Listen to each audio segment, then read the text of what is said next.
You're listening to YouTube Talk Radio.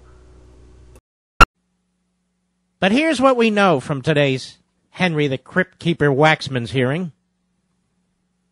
Valerie Plame is not, I repeat, not an undercover CIA employee as defined under federal law. She can claim to be covert. Others can claim she's covert. She can claim whatever she wants. Doesn't make it so. You have to meet certain specific requirements, and she doesn't. Now, how do I know this? First, after 2.5 years of investigating, Elliot Ness, a.k.a. Patrick Fitzgerald, didn't charge former Deputy Secretary of State Richard Armitage, who first revealed Plame to Bob Woodward and Bob Novak, or anyone else, with violating the relevant criminal statute, Title 50, Section 421, entitled Protection of Identities of Certain United States Undercover Intelligence Officers, Agents, Informants, and Sources, unquote. Second, we know she wasn't an undercover operative because Henry Waxman and the Democrats did everything possible to prevent the Republicans at the hearing from fully pursuing her status. Waxman handed out a long list of restrictions on questioning, which he said he'd worked out with the CIA. Because the CIA doesn't want you to know either. So they can call her covert, they can claim she was undercover, but the evidence is otherwise. Third, we know she wasn't an undercover operative because what kind of an undercover operative would attend a Democrat strategy session before she was, quote-unquote, outed? Openly walk in and out of Langley, allow her husband to identify her on a website, and pose for photos which splashed her face all over the world. No undercover agent would do that. Fourth, we also know she wasn't an undercover operative because the CIA didn't leak anything to the New York Slimes or the Washington Compost showing us that she was. So all we have is her word. We don't have any records from her personnel file. We don't have any first-hand testimony from her supervisor or a personnel, human relations person at the CIA. None of them were called. Amazing. So they throw around the word covert as if it means something. Now, just how truthful was Valerie Plame's sworn testimony? Not very truthful at all. When asked how her husband, the detestable serial liar Joe Wilson, was selected to go on the so-called fact-finding trip to Niger, she said, I didn't suggest him. There was no nepotism involved. I didn't have the authority. She also said that a junior officer, whose identity she couldn't remember, had been upset that he received an inquiry from the vice president's office about yellow cake from Niger. By the way, why would the junior officer be upset? It's a legitimate inquiry, if it's true. And then out of the blue, she said, a colleague happened to walk by her office and suggested that her husband be sent to Niger to conduct a fact-finding effort. She was very passive throughout. That's right. She was just reacting to all the people urging her along. Plame said she was ambivalent. But she and the fellow who walked over to her went to their supervisor. And he was so overwhelmed by the ambivalent Valerie Plame, he requested that she ask him if he'd be willing to go to Langley and that she talk about it with her husband.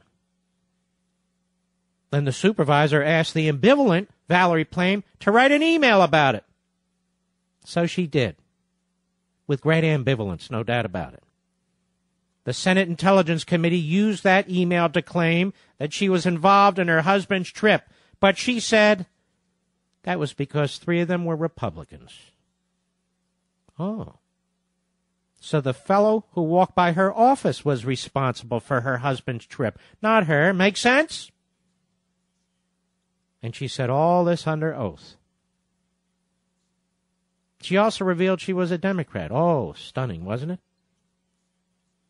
Now, as Gabriel Schoenfield points out at commentarymagazine.com, the Senate Intelligence Committee report issued in 2004, notes that some officials at the Counter-Proliferation Division, CPD, of the CIA could not recall how the office decided to contact the former Ambassador Wilson, but it states that interviews and documents provided to the committee indicate that his wife, a CPD employee, suggested his name for the trip.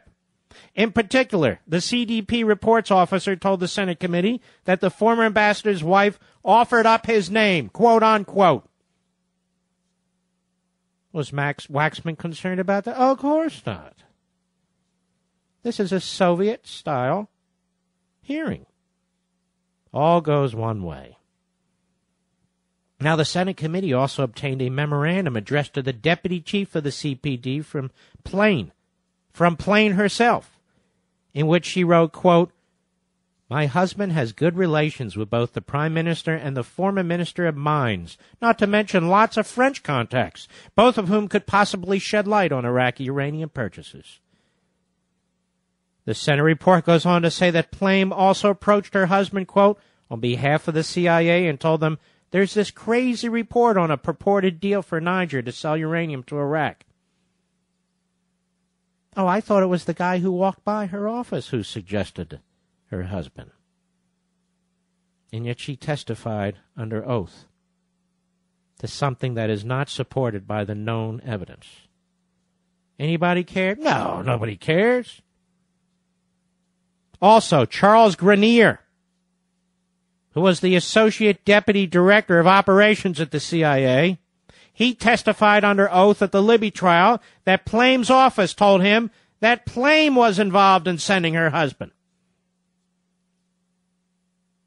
Now, if that witness was good enough for Fitzgerald to use in the Libby trial, I assume he was good enough to be recalled at the hearing, but the Republicans were ill-prepared. The Democrats wanted press releases. The media doesn't give a damn about the truth.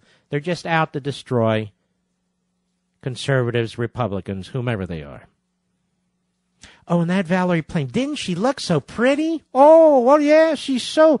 Oh, I see people, oh, she's such a good witness. I just told you the facts versus her testimony. What do they mean she's such a good witness? Because she's blonde? Now, an additional point. The Senate committee also noted that Wilson had previously traveled to Niger on a CIA mission in 1999. Guess how he'd been selected for that trip?